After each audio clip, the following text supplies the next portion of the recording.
Yalah, bila bunyi orang yang mandi-mandi ni dah hilang apa semua niat saya pun memberanikan diri lah, betul ke kan ada orang dalam rumah saya waktu tu. Jadinya saya pun pergi tengok dekat bilik air luar tu. Ya Allah, bila saya masuk dalam bilik air tu, saya nampak apa tau? Okay. First sekali bilik air tu kosong, kering. Kering, tak ada apa-apa, kosong, tak ada orang. Okay. Saya nampak berus gigi saya dengan suami saya ni betul-betul landing kat dalam lubang jamban yang duduk tu tau. Allahu Akbar. Lepas tu siap ada najis lagi dekat atas lantai tu. Dan saya macam Allahu Akbar. Memang dalam hati ni, dah kenapa pula lagu aku macam ni kan?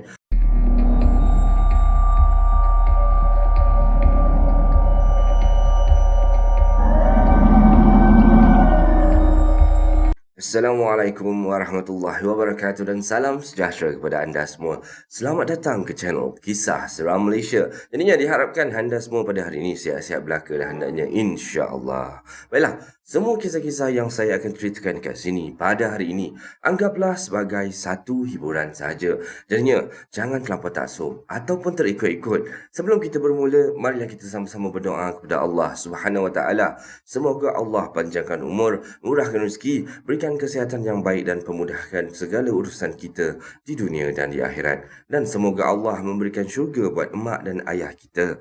Amin, amin, ya rabbal alamin. Jadinya, tanpa membuang masa lagi, kali ini KSM nak bawakan anda kisah berkenaan dengan rumah sewa. Jadinya, marilah kita terus ke video yang pertama dengan lafaz Bismillahirrahmanirrahim. Mari kita mulakan.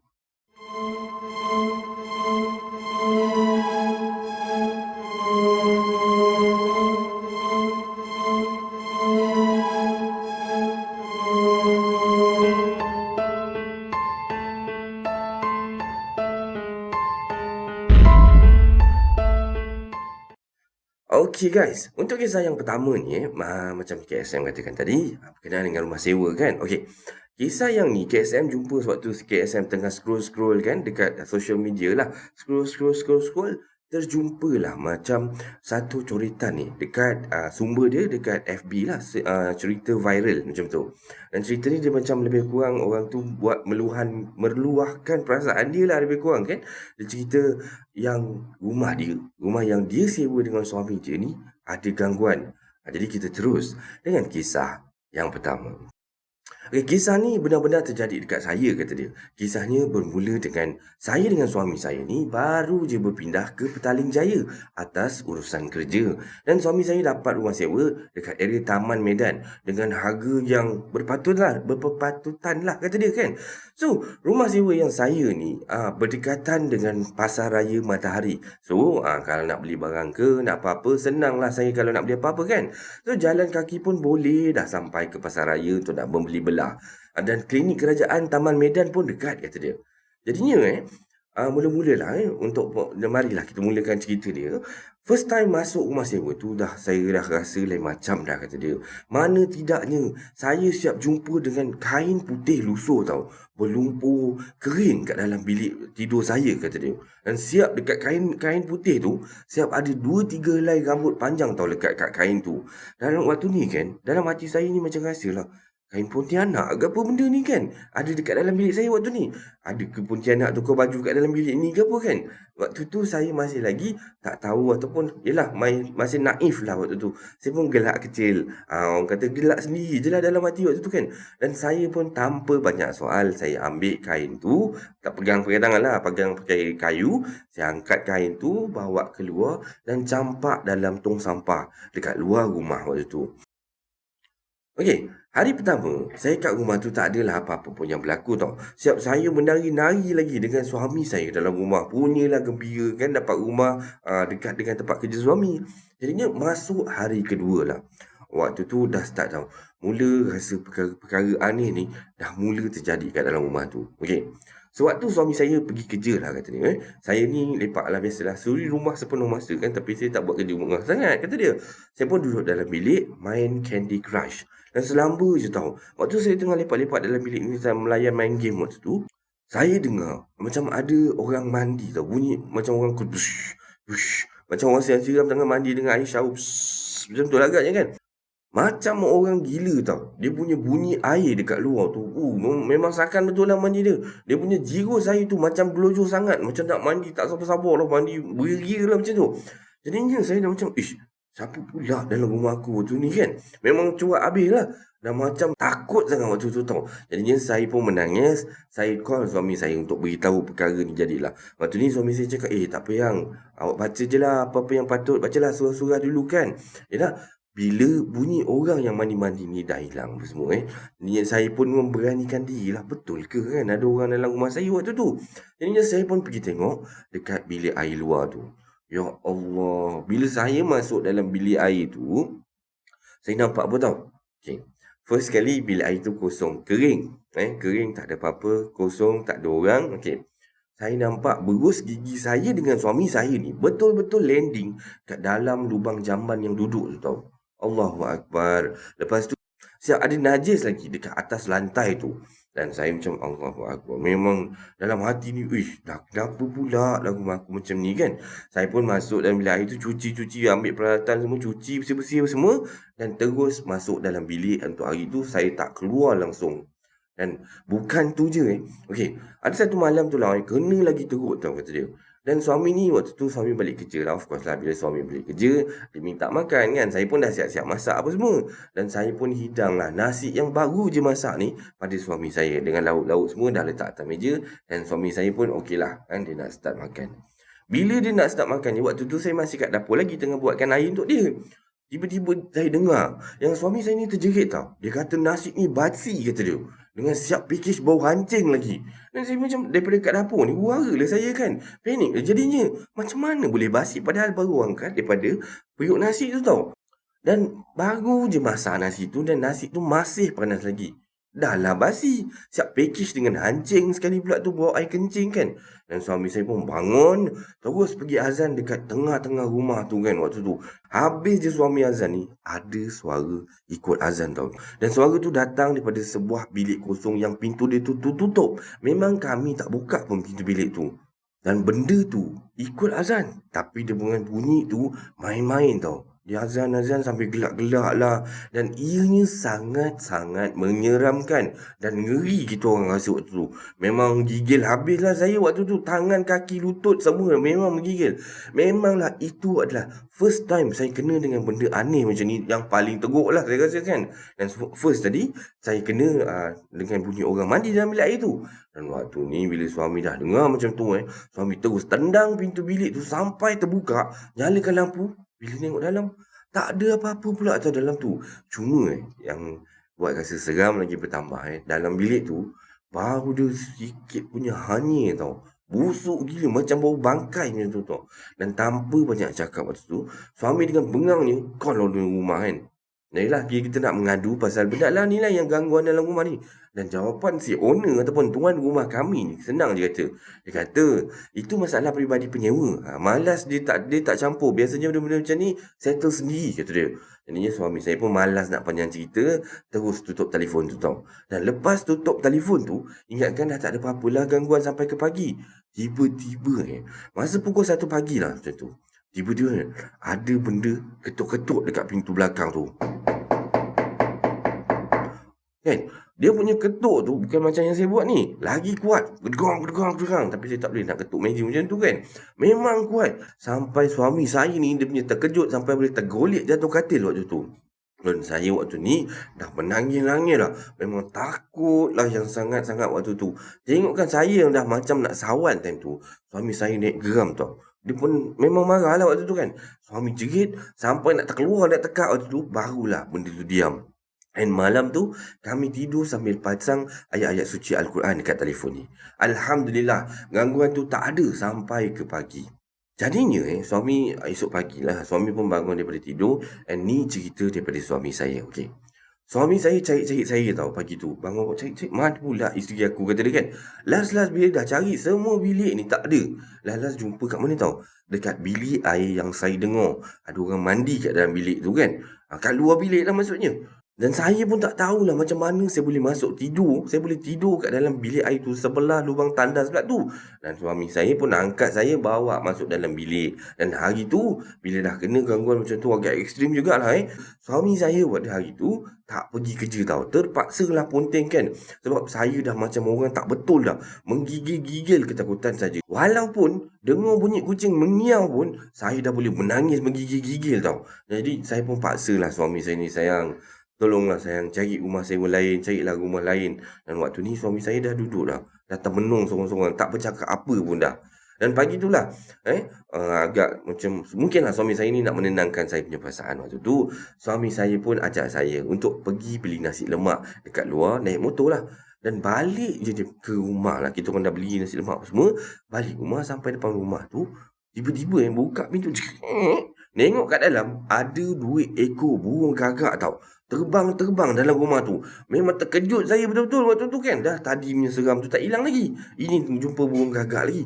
Lepas tu, masuk sikit kat dalam. Kita orang kan tadi beli makanan nasi lemak kan. Okay, konon-kononnya nak makan lah. Dah halau burung gagak tu. Kita pun duduk makan. Dekat atas meja, ada najis dekat atas meja makan tu. Memang hilang selera nak makan terus. Suami waktu tu memanglah tadi pun semalam pun marah kan. Dah gangguan tak berhenti-henti waktu tu. Suami tampar meja tu dengan tangan sambil cakap, "Melampau lah korang ni." Macam tu lah agaknya kan. Okay? Dan suami saya terus dandan. So saya packing baju, kemas semua baju-baju apa semua. Dan kami, suami nak belah macam tu. Nak ajak saya, kita keluar daripada rumah ni. Macam tu lah. Dan suami cakap, rumah ni puaka memang tahap gila-gila punya lah. Tak pernah suami dapat kena gangguan macam ni, kata dia. Dan saya tanpa melengah lagi, teruslah kemas baju kan. Waktu ni, bila saya tengah kemas-kemas baju ni, suami saya tu ialah, dia pergi toilet. Dia pergi toilet nak buang air besar, kata dia. Dan masa saya tengah kemas-kemas baju tu, kemas-kemas dalam bilik saya lah, saya dengar dekat dapur tau, ada benda macam tengah memasak. Ada orang tengah masak kat dapur rumah saya. Kelentang, kelentang, kelentung, kelentang, kelentung. Tengah masak-masak kat dapur. Dan saya pun bangun daripada tengah kemas baju tu. Berjalanlah perlahan-lahan pergi ke dapur tu tau. Untuk nak tengok lah apa benda. Siapalah kat dapur. Saya tengah masak. Suami saya ke masak? Kata tadi nak suruh keluar rumah kan. Bila saya sampai kat dapur, terkejutnya saya waktu tu. Saya tengok ada pontianak tau. Dengan rambut panjang dia sampailah ke pinggang macam tu. Rambut dia kusut masai tau. Tutup muka macam tu tau. Dan kain putih lusuh ni, yang saya perasan ni, kain putih yang mula-mula sekali saya masuk rumah, dia pakai kain tu. Selamba je dia tu berdiri dekat dapur macam patung tau. Sambil 2 tangan dia tu letak dekat atas perut tu. Macam orang tengah solat macam tu lah Dan benda tu boleh pusing pelan-pelan pandang saya tau. Waktu ni lutut saya dah macam, memang goyang habis lah. Memang goyang sangat. Mulut saya ni macam terkunci. Kaki pun tak boleh nak berjalan. Badan menggigil-gigil waktu tu. Dan serius, saya tak pernah nampak benda-benda gaib ni tau. Dan sekarang ni, dah nampak dah. Memang rasa macam nak tercabut lah skru lutut waktu tu kan. Terdetik dalam hati saya waktu tu kan. Betul ke kita ni boleh nampak makhluk gaib sejelas macam ni dekat ada depan mata saya pun. Dan sekarang ni, masanya tengah pagi ni tau. Nak panggil suami pun tak boleh tau. Mulut dah terkunci habis lah waktu tu. Saya ingatkan yang rupa pontianak ni macam tu je kat dalam filem. Rupa-rupanya in reality dalam dunia yang sebenar pun sama rupa dia macam tu. Sebiji macam korang tengok kat dalam movie-movie tu. Dan waktu ni saya pengsan terus. Dah tak boleh nak ingat apa, dah tak boleh kata apa. Sedar-sedar je saya dah ada dekat pusat rawatan Islam tau. Dan sekarang ni saya dengan suami dah tinggalkan rumah syaitan tu. Jadinya kami terpaksa lah sebab rumah tu dah terlalu teruk dengan gangguan macam-macam sangat. Baru hari kedua, hari ketiga kita duduk situ dah kena gangguan macam tu. Jadi kami pun cari rumah sewa baru lah. Dan Alhamdulillah kami dapat rumah flat dekat Taman Desa Perangsang, Jalan Jalan PJS 3/52. Okey. Dekat rumah ni bestnya apa? Kedai guncir acid pun dekat, kata dia. Kat sini tak ada puaka-puaka syaitan tu apa semua. Alhamdulillah. Okey je tau kat rumah sini. Cuma satu je yang pelik, kata dia. Masa hari first masuk rumah sewa baru ni lah saya nampak tau. Ada kain putih lusuh. Baik je landing dekat atas lantai rumah flat saya ni. Dan bila saya pandang kali kedua hilang pula benda tu tau. Yalah dalam hati saya ni mungkinlah mungkin hayalan saya je kot. Sebab still masih lagi trauma dengan kisah dekat rumah sewa yang sebelum ni kan. Dan besoknya saya bangun daripada tidur lah ada kesan lebam-lebam tau dekat peha dengan kat lutut waktu tu. Besar-besar pula tu dia punya kesan lebam tu tau. Saya dah start rasa balik. Takut balik semula nak duduk rumah tu seorang-seorang tau. Dan saya ni sampai nak ikut suami saya pergi kerja tau. Dan suami kata, jangan takut sangat kan. Benda tu memang suka. Kalau kita ni menunjukkan yang kita takut sangat dengan dia. Benda tu lagi orang kata teruja nak mengusik kita macam tu lah. Jadinya saya pun lepas atas pujukan daripada suami saya ni, saya pun beranikanlah diri lah. Duduk sorang-sorang kat dalam rumah tu. Tapi saya terperap je lah dalam bilik. Tak keluar-keluar bilik langsung tau. Takut dan trauma. Jadinya daripada pagi hinggalah ke petang, tak ada apa benda pun yang berlaku tau. Tapi ada perkara aneh yang terjadi waktu suami balik kerja. Okay. Suami balik kerja waktu tu kan, suami kata, dia tanya saya tau, Awak bermentera apa ni? Hantar dekat saya ni. Awak ada SMS, WhatsApp saya ni, mentera apa ni? Lebih kurang gitulah Dan waktu ni sebenarnya, saya tak faham tau. Dan saya tanya suami, apa benda yang? Mentera apa ni yang? Dan suami suruh saya tengok WhatsApp saya. Dan saya pun buka handphone. Yelah, sibuk. Padahal saya ni pegang handphone daripada pagi sampai suami balik kerja tau. So, saya main handphone je dalam bilik kan. Saya buka WhatsApp, saya tengok. Saya tak perasan pun, dekat situ, saya ada hantar satu chat mentera tau. Dekat suami saya dalam WhatsApp punya application. Dan mentera dia bunyi macam ni tau. Terbang melayang-layang. Ada di dahan. Ada di darat. Masuk ke dalam jasad. Terus ke hati, menangis dijemput, menangis dihantar pulang. Rambut mengurai terkena sampuk sehingga mati. Macam itulah. Saya tak pastilah tapi saya rasa ini dia dah edit lah ni tak yang original punya lah Okay, saya just baca je. Bila saya baca je WhatsApp ni berderau darah saya tahu. Takkanlah hantu zaman sekarang ni dah pandai pakai WhatsApp pula kan. Dan pandai main gunakan teknologi ni semua. Jadi saya pun cakap dekat suami saya, bukan saya yang hantar tau bang. Bukan saya yang hantar lah. Dan suami saya waktu ni dah diam je tau. Terus masuk dalam rumah waktu tu. Dan suami kata, kita buat tak layan je. Jangan layan sangat lah benda-benda macam ni. Nanti benda tu tak kacau kita lah kan. Kita biarkan je. Yelah nak cari waktu ni lah Nak cari rumah sewa lain memang dah tak ada dah. Orang kata duitnya. Tu hari bayar deposit yang mula-mula dah burn. Yang ni dah bayar deposit lagi. Kalau nak keluar lagi, yang ni kali burn mana datang duit nak bayar deposit lagi kan. Dan lepas makan apa semua dah, malam tu lagi dahsyat tau kena ganggu. Benda tu dah start main bakar-bakar pula. Jadi malam tu lepas makan-makan apa semua, kita orang pun masuk tidur lah Masuk tidur. Tengah sedap-sedap tidur ni, kita orang dah main prepare Okay, untuk kali ni kita orang memang dah prepare dah. Sebelum nak tidur dah, suami saya dah pasang dah ayat-ayat suci Al-Quran dah. Okay, waktu kami tengah tidur tu lah, tiba-tiba ada terbau asap tau. Alih-alih dengar suami saya ni menjerit-jerit tau. Apa ni? Terbakar. Macam tu suami saya cakap macam ni. Mana tidaknya yang sebenarnya time tu yang terbakar suami kata tu, beg duit suami ni terbakar. Habis semua. IC lah, kad bank, semua sekali lah hangus. Memang benda-benda penting semua hangus lah. Memang waktu ni suami saya memang dah, saya pun seram kan. Campur sakit hati pun ada kan. First time lah tengok suami saya menangis waktu tu tau. Belum reda lagi kes terbakar ni tiba-tiba semua frame gambar kahwin saya dengan suami saya ni semua tiba-tiba retak serentak. Dia macam bunyi tau macam tu kan. Dan nampaklah memang ada retak kat tengah cermin tu kan. Dan lepas tu kita orang terdengar tau bunyi benda menilai dekat orang tamu rumah ni. Punyalah nyaring. Dan kalau korang dengar mesti sampai terkencing tau. Sebab lain punya, memang lain lah dia punya mengilai tu. Memang tak macam mengilai dekat rumah yang sebelum ni kan. Memang lagi dahsyat dia punya tu. Sampai bergema-gema kat dalam bilik kita orang waktu ni suami dah tak tahan sangat tau. Suami saya pun call ustaz yang dia kenal lah. Ustaz yang dia kenal and minta tolong datang ke rumah waktu tu. And ustaz tu kata, sekarang ni saya dekat Pahang, dekat Kuantan Pahang. Jadi hari ni mungkin tak boleh tau. Jadinya bila ustaz tu cakap macam tu ada suatu suara tau. Garau suara tu. Cakap dekat depan pintu bilik saya waktu tu. Dia kata macam ni tau. Dekat Kuantan Macam tu dia punya suara. Dan suami saya ni terus buka pintu luas-luas and cakap, jangan kacau kami ya setan. Dia kata macam tu.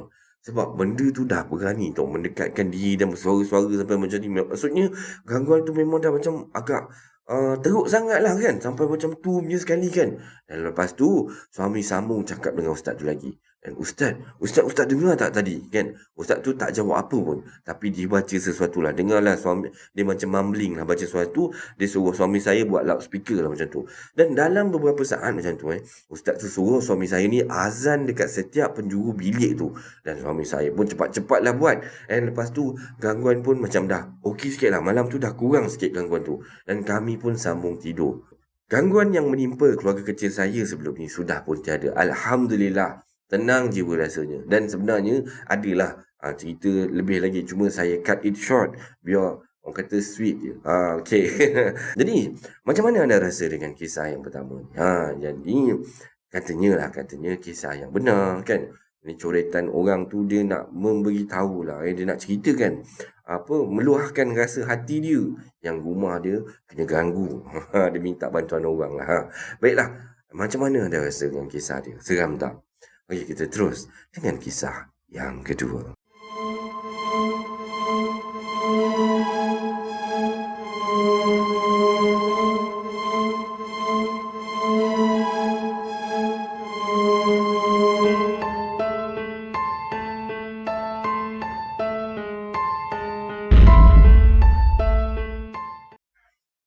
Baiklah, untuk kisah yang kedua ni, tajuk dia rumah sewa. Dekat mana? Dekat Sabak Bernam. Okay, kisah ni terjadi pada tahun 2012 macam tu. Alhamdulillah, saya dapat kenaikan pangkat waktu tu. Okey, walaupun gaji yang bakal diterima waktu atas kenaikan pangkat ni lebih kurang daripada apa yang saya dapat waktu sekarang ni. Tapi memikirkan masa depan saya ni lebih cerah kan. Dengan adanya pangkat, mungkin peluang untuk kenaikan pangkat kalau saya pergi transfer ke tempat lain adalah lagi bagus kan. Okey, jadi saya pun redah je lah. Berpisahlah saya dengan isteri saya waktu tu dan dia terpaksa menyewa bilik dekat Shah Alam tau. Jadinya saya pun menyewa lah bilik dekat sebuah kawasan dekat Sabak Bernam tu. Dan jaraknya dalam 10 minit jugalah daripada tempat saya bekerja dekat Sungai Besar tu. Dan rumah yang saya sewa ni adalah rumah projek terbengkalai tau. Yang baru je siap dalam 2 tahun tau sebelum tu. Jadi sebelum tu tak ramai lagi orang yang tinggal kat kawasan tu tau. Dan owner rumah saya ni yang saya sewa rumah ni lah, dia duduk dekat Shah Alam, dekat quarters guru kat Shah Alam macam tu. Jadinya senang lah kalau ada apa-apa kan, nak berkomunikasi ke, nak minta tolong ke, nak beritahu ke pada tuan rumah tu. Jadi okey, berbalik pada rumah tu lot rumah sewa ni belakang sekali tau, menghadap kebun kelapa dan kebun tebu. Jadi jenis rumah ni bertemulah dapur 4 biji rumah waktu tu. Namun lot 4 biji tu saya seorang je duduk tau. Macam kira berjiran dengan dinding dapur rumah-rumah yang lain lah. Okey, kiri rumah sewa saya ni selang 6 biji baru ada orang. Dan sebelah kanan pula 5 biji rumah baru ada orang kan. Jadinya memang kira saya duduk kat situ seorang-seorang je lah. 5 biji kanan, 5 biji kiri. Seram juga. Okey. Dan kedudukannya agak jauh tau. So saya pun duduk je lah dekat situ seorang-seorang. Okey. Bilik rumah saya ni ada 3. Okey, ada 3 bilik. Tapi satu pun saya tak gunakan. Dan saya duduk dekat ruang tamu je. Nak dijadikan cerita lah. Boleh kata tau, setiap malam saya ni ada tugas khas. Tugas-tugas khas bersama agensi-agensi kerajaan yang lain dah. Dan dekat pukul 1 ataupun pukul 2 pagi barulah saya balik rumah. So memanglah terasa sangat kesunyian dia. Yalah, kiri kanan rumah kosong, tak ada orang duduk. Dan rumah kita balik pun pukul 2-3 pagi. Memanglah kosong, gelap gila kan. Okey, dan seingat saya ni, gangguan bermula pada malam minggu kedua tau saya duduk kat situ. Dan lepas mandi-mandi, lepas waktu balik kerja tu lebih kurang dalam pukul 2 pagi lah macam tu saya rasa macam ada orang lain tau dalam rumah. Dan tapi waktu ni saya anggap macam perasaan saya je lah kot agaknya macam tu lah. Terasa tu. Tapi abaikan je lah. Masih lagi berhusnuzon waktu tu. Dan sampai siap apa semua kan. So saya pun nak tidur. Dah siap solat, dah mandi, dah makan apa semua. Saya pun nak masuk tidur lah waktu tu. Dan jam waktu tu dalam pukul 2.30 pagi lah macam tu kan. So saya dengar tau, macam ada orang main wayar penyidai tau.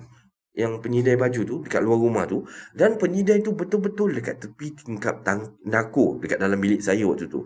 Dan untuk makluman rumah saya ni pun tak pasang pun langsir langsung. Ya, saya kan duduk bujang. Jadinya jarang balik rumah tu dan jaranglah nak apa tu ada masa nak pasang langsir lah apa. Dan saya duduk rumah tu pun cuma time orang kata weekdays je kan. Hari Sabtu Ahad saya akan pergi bersama dengan isteri saya. Jadi teruslah saya terjaga tau waktu tu. Yalah dengar bunyi orang main dawai penyedai baju tu kan. Jadinya saya terjaga, saya terus onkan TV tu. Biarkan je TV tu pasang.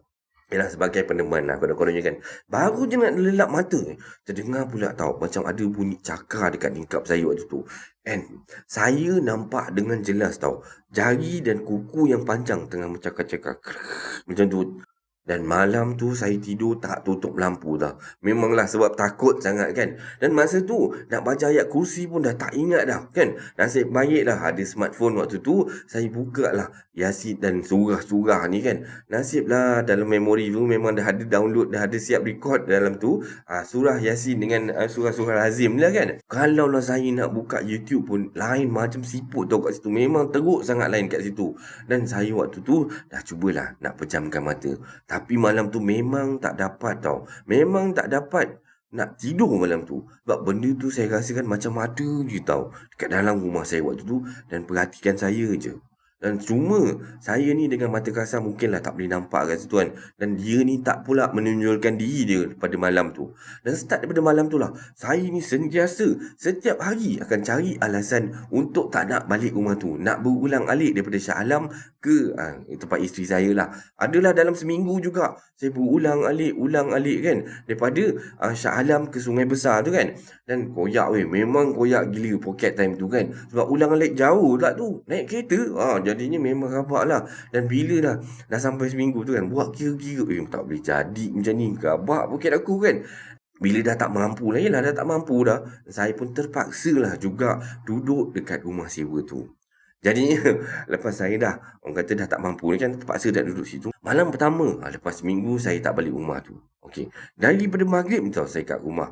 Pasang semua lampu yang ada. Dah memang terang benderang lah rumah tu. Dan mandi pun saya buka pintu dah. Saya risau. Tutup je garang. Kok buka pintu je dia muncul kat depan biji mata. Dah nak jadi apa kan. Jadinya nak tidur pun saya dah standby dah. Siap-siap. Pasang ayat-ayat Quran dekat handphone kan, TV pun sentiasa je on. Dan sumpah malam tu saya tak boleh nak tidur tu. Malam tu pintu bilik kena ketuk daripada dalam. Dan kat luar rumah pula macam ada je macam suara perempuan tau menangis tau macam tu. Dan dalam hati saya saya dah tak boleh tahan dah time ni kan. Dulu saya pernah jugalah kena gangguan macam ni waktu tu saya tinggal kat Jelebu lah. Saya pernah juga berhadapan benda-benda macam ni. Tapi benda tu kacau waktu time awal-awal je, macam sekali dua kali macam tu lah. Dia kacau macam tu je. Lama-lama bila dia dah kenal dengan saya lah, dah biasa dengan saya agaknya, dia terus tak kacau. Tapi yang ini lain macam dia gangguan ni kan. Dan saya rasa yang ini memang sangat-sangat agresif lah gangguan dia. Dan saya malam tu langsung tak boleh nak tidur. Saya duduk diam je tau, peluk bantal. Punyalah takut malam tu. Nak pergi toilet pun saya tahan sampai ke subuh. Dan saya pun tak sedar lah bila malam tu yang saya ni terlena. Dan esok pagi-paginya saya try call pejabat kerajaan yang lain yang ada kat sana. Tanyalah ada tak rumah bujang yang saya ni boleh sewa sama-sama. Dan Alhamdulillah ada budak-budak agensi penguat kuasa juga. Dan rumah dia orang ni ada 1 kosong. Ada rumah, ada bilik 1 kosong lah. Jadinya saya pun boleh lah nak menyewa. Kalau nak menyewa boleh lah dia orang bagi kebenaran. Dan tanpa membuang masa, petang tu saya juga kemas barang terus cabut daripada rumah tu kan. Habis daripada kerja, saya bertekad dah ambil barang-barang kat rumah sewa ni terus nak, orang kata nak belah lah, pindah kat rumah baru tu kan. Punyalah kelang kabut waktu tu. Waktu saya angkat barang tu, saya nak tengah sumbat dalam barang-barang ni dalam kereta kancil saya punya bonet ni. Sampai terlupa saya nak ambil tau ubat gigi dengan burus gigi dengan kapet ada kat dalam salah satu bilik kat dalam rumah tu. Tapi waktu ni dah fikir lantak lah kan. Dan saya dah tekad dah tak nak masuk dalam rumah tu lagi tau. Lagipun time tu dah maghrib dah kan. Lagi seram nak masuk kan. Elok je saya kunci pintu depan rumah punya grill waktu tu. Saya dengar tau macam suara perempuan ni macam ketawa sambil menangis. Ketawa menangis tau kat dalam rumah tu tau. Meremang bulu roma saya. Cepat-cepat kunci pintu rumah depan, pintu grill depan tu. Cepat-cepat saya belah waktu tu. Dan saya sempat duduk rumah tu 1 bulan je lah. Dan itu pun dalam beberapa hari je yang saya dapat duduk kat tu. Sebab saya lagi rela berulang alik daripada Shah Alam.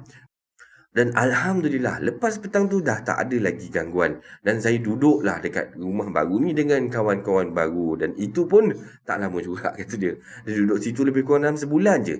Sebab isteri saya dah dapat pindah ke Kuala Selangor. Dan saya pun tak cakap dengan tuan rumah pun. Orang kata pasal gangguan-gangguan tu. Bagi kunci. Tapi depo tak dapat balik sebab kata dia tak cukup sebulan kan. Apa nak buat? Redha je lah kan. Dan saya dapat tahulah yang kawasan tu sebenarnya kawasan projek terbengkalai tau. Dah dekat belasan tahun dah sebenarnya.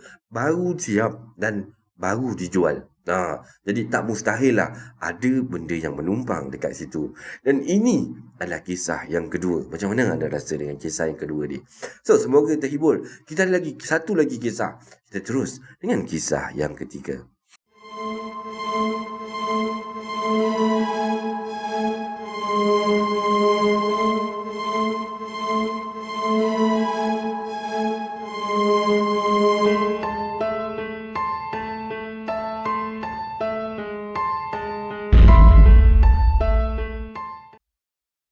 Okey, baiklah. Kita terus dengan kisah yang ketiga. Okey, kisah yang ketiga ni, tajuk dia pindah rumah sewa. Yang ini, kisah yang ketiga ni terjadi dekat Sarawak. Okey, kita terus dengan kisah dia. Assalamualaikum warahmatullahi wabarakatuh. Waalaikumsalam warahmatullahi wabarakatuh. Okey, nama saya Zira, kata dia. Memandangkan ayah saya ni baru je bertukar tempat kerja.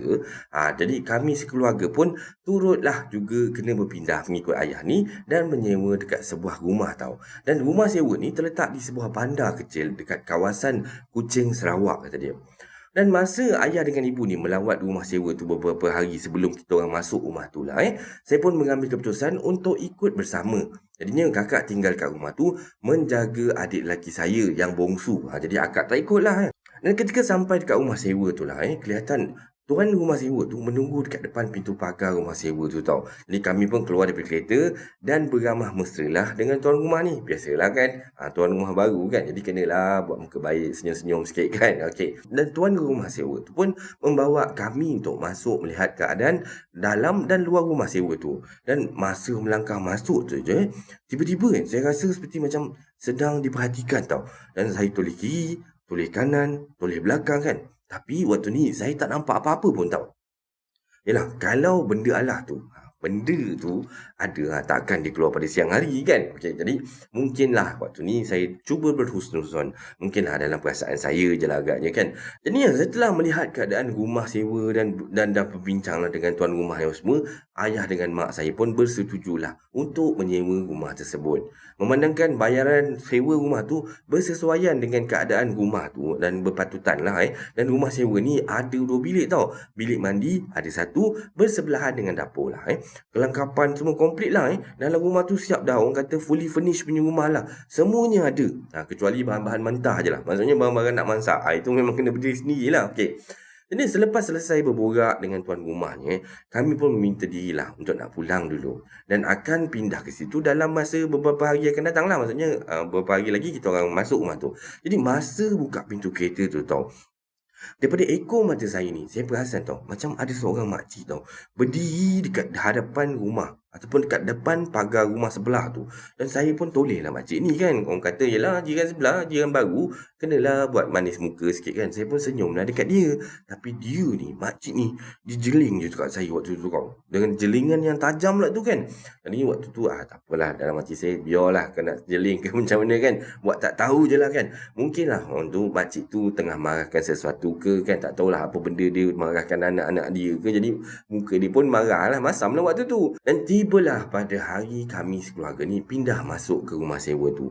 Memandangkan ketika itu musim cuti sekolah, maka adalah masa untuk saya ni dengan kakak dengan ibu ni membersihkan rumah tersebut. Sebab kami tak sekolah, jadi bolehlah tolong ibu dengan ayah kan. Jadi pada minggu pertama, alhamdulillah tak ada apa-apa pun gangguan. Cuma kami hairan tau, sebab adik saya ni susah sangat nak tidur tau. Bila malam je susah nak tidur kan. Merengek je kerja dia kan. Selama ni elok je. Dia tidur dalam pukul 9 lebih macam tu. Dah masuk tidur dah kan. Dan tapi bila semenjak pindah ke rumah baru ni, dia asyik macam berjaga je tau. Macam susah sangat nak tidur. Kadang-kadang tu sampai tengah malam pun dia tak tidur lagi. Jadi tapi kami waktu ni tak adalah, masih belum fikir lagi yang bukan-bukan lagi tau. Biasalah mungkinlah faktor budak-budak kan, yang orang kata pergi tempat baru kan. Jadi memang kadang-kadang memang kalau tempat baru susah nak tidur. Biasalah orang tua pun kadang-kadang macam tu juga. Dan satu hari itulah, masa ni mak saya lah tengah duduk termenung tau dekat luar, dekat dapur waktu tu. Dan halaman belakang ni memang ada sediakan meja dengan kursi. Bapak saya ada sediakan lah, letakkan meja dengan kursi dekat luar tu untuk aktiviti petang kami sekeluarga. Dan tiba-tiba mak saya ni tersedar tau daripada dia punya termenung tadi tu, bila terdengar bunyi daripada dapur tu. Dan bunyi dia seperti macam ada orang buka almari, pintu almari tu lah. Jadinya mak saya sangkakan yang saya ataupun kakak saya ni mengambil kelas nak bancuh air waktu tu kan. Jadinya waktu ni mak saya buat tak tahu je lah. Dan lepas tu mak saya rasa pelik tau. Kenapa tak ada bunyi gelas ke, bunyi sudu ke, orang kacau-kacau air macam tu kan. Dan yang paling penting waktu tu, dapur senyap je tau. Tak bunyi apa langsung tau. Dan saya dengan kakak saya ni memang terkenal dengan perangai riuh, dengan perangai kepo dia kan. Kalau berdua ni memang bising je lah. Dan kami berdua ni hanya akan senyap. Dan bila fokus pada cerita kat TV ataupun time tidur je, itu je lah time kami tengah akan senyap tau. Dan selain daripada tu, memang jarang lah kita orang ni senyap. Kalau tak riuh sebab gaduh, akan riuh sebab bergurau. Kemudian ibu bangun dan masuk ke dapur tau. Sunyi sepi tau. Yang kedengaran hanya bunyi televisyen daripada ruang tamu. Dan ibu pun melangkah ke ruang tamu dan bertanya pada saya ataupun kakak, ada pergi kat dapur tak tadi? Dan kami berdua masing-masing, tak ada mak, kita orang tak ada pergi dapur pun. Waktu ni saya perasan muka mak saya ni ataupun air muka mak saya ni dah berubah dah. Sebab mak saya ni yakin sangat dia dengar dengan jelas bunyi pintu almari kat dapur tu dibuka. Takkan adik saya pula kan? Adik saya ni mana sampai dia nak buka almari tu? Dan ibu waktu ni hanya diamkan diri je dan berjalan menuju ke pintu depan. Untuk keluarlah pergi halaman depan waktu tu. Jadinya saya dengan kakak waktu tu perasan tau, ada perubahan dekat muka mak saya waktu tu. Dan terus membuat keputusan untuk nak ikut mak saya keluar. Jadinya sebelum tu lah, kakak adalah tengok ke bilik dan dia nampak adik saya ni tengah tidur lena tau dalam bilik tu. Jadi dekat luar, bila kita orang dah keluar ni, alhamdulillah lah, memang riuh rendah lah jadinya. Sebab saya dengan kakak ni sibuk menyakat ibu ni. Alhamdulillah, mak saya waktu tu dah nampak macam ceria balik semula lah. Sedang elok-elok kita orang bergurau-gurau kat depan rumah, kat halaman rumah waktu tu. Saya perasan tau, macam ada tau, mata macam memerhati je tau. Dan saya cuba melihatlah sekeliling ni, tapi tak nampak sesiapa pun waktu tu. Saya kembali teringat perasaan yang saya alami waktu masa saya melawat rumah ni mula-mula dulu. Waktu nak tengok rumah ni kan. Tapi waktu ni saya hanya diamkan diri je. Kalau saya beritahu kang, nanti takut kakak ni ketawakan saya pula kan. Dan malam tu, saya dengan kakak ni tidur lewat tau. Sebab ada filem yang kami berdua ni nak tonton waktu tu. Jadinya sambil tu bolehlah saya dengan kakak ni menunggu ayah balik. Sebab ayah saya malam tu katanya balik lambat sikit. Jadi kami pun niat nak tunggu ayah. Dan ibu dengan adik saya ni dah siap dah. Dah masuk dalam bilik tidur dah. Dah tidur pun. Dan seperti biasa sebelum cerita bermula lah, saya dengan kakak ni akan pergi ke dapur, bancuh air dulu, siap-siap, orang kata sediakan kopok-kopok sikit, makanan ringan macam tu untuk nak buat menonton nanti. Saya lagi daripada dapur, saya dengan kakak ni tak boleh dengar tau, ada bunyi macam budak-budak tengah bermain kat depan tu. Bunyi tapak kaki budak-budak ni berlari-lari, memang dengar betul lah, memang jelas sangat. Dan kami berdua memandang antara satu sama lain tau waktu tu. Kak, kau dengar tak?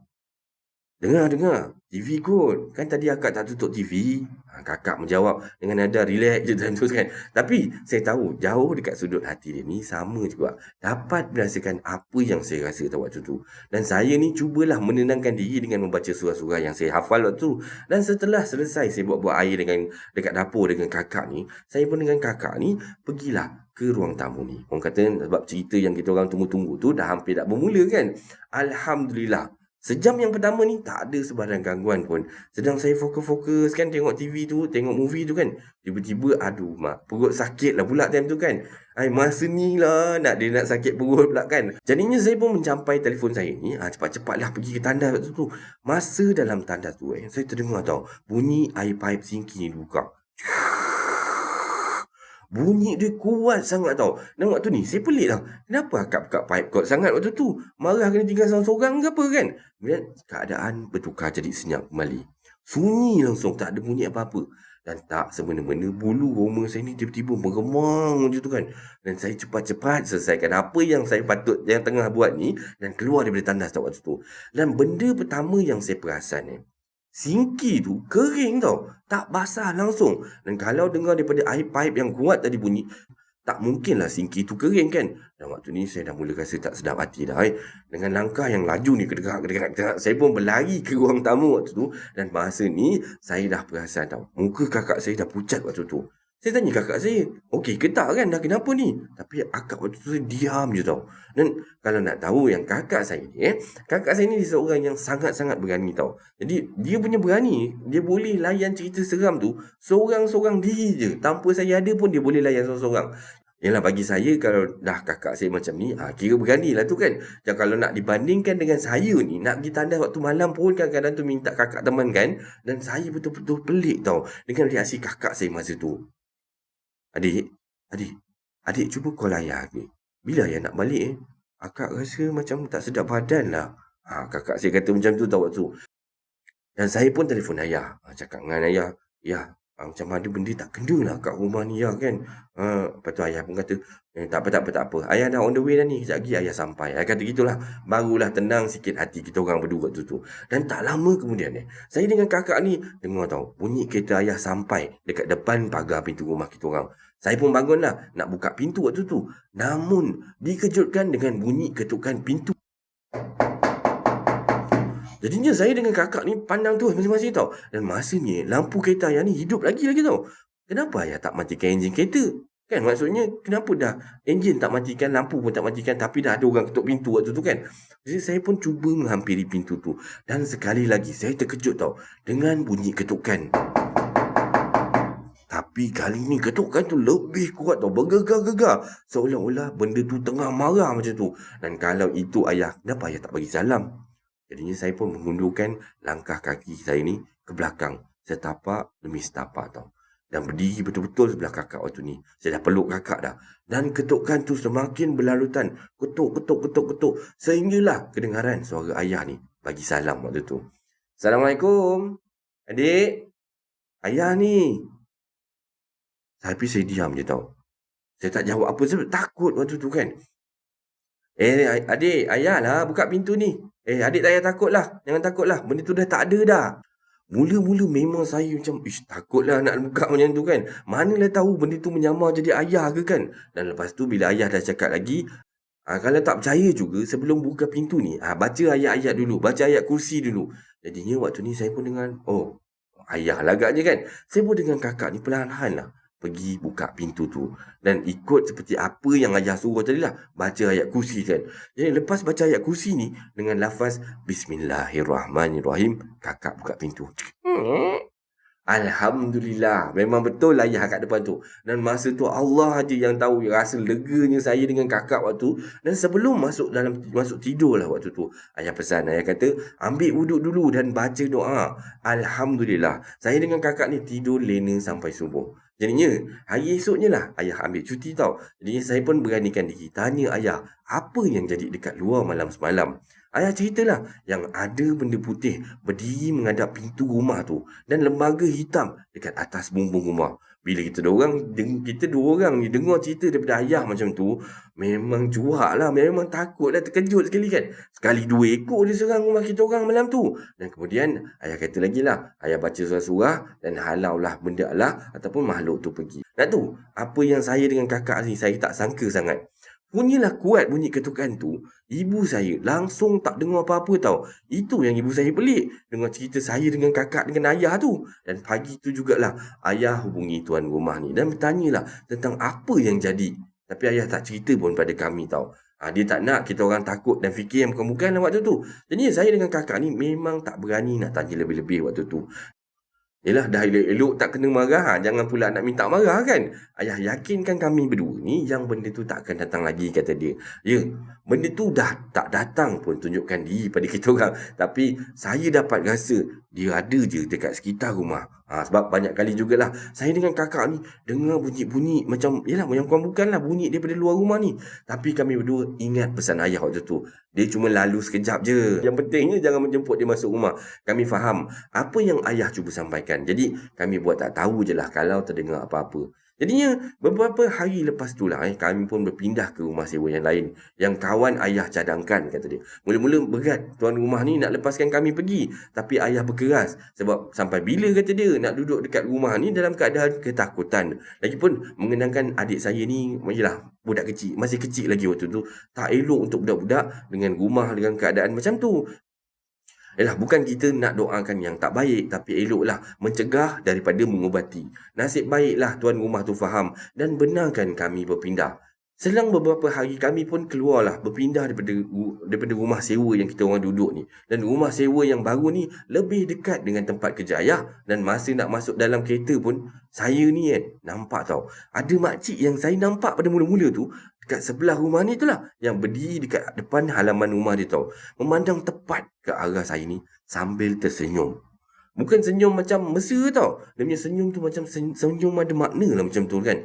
Tanpa fikir panjang saya masuk dalam kereta masa tu. Masa tu barulah saya terfikir, rumah sebelah tu ada orang ke? Tapi kenapa tak pernah dengar apa-apa pun? Tak pernah dengar suara ke, bunyi TV ke, langsung tak pernah dengar apa-apa tau. Jadinya masa tu saya pun tanyalah pada ibu. Ibu pernah tak borak dengan makcik sebelah rumah tu? Lepas tu mak saya jawab apa tau? Mak saya cakap, apa adik mengarut ni? Rumah tu mana ada orang? Dan jawapan ibu tu betul-betul membuatkan saya ni macam sesak nafas terus tau. Sampai sekarang lah saya tak cerita pada keluarga saya ni apa yang saya nampak pasal makcik tu. Dan apa kaitan makcik tu dengan gangguan yang kami alami? Hanya Allah saja yang tahu. Dan sampai sini sajalah cerita saya pada kali ini. Terima kasih pada anda yang sudi mendengarnya. Segala kekurangan, kelemahan, saya minta maaf banyak-banyak.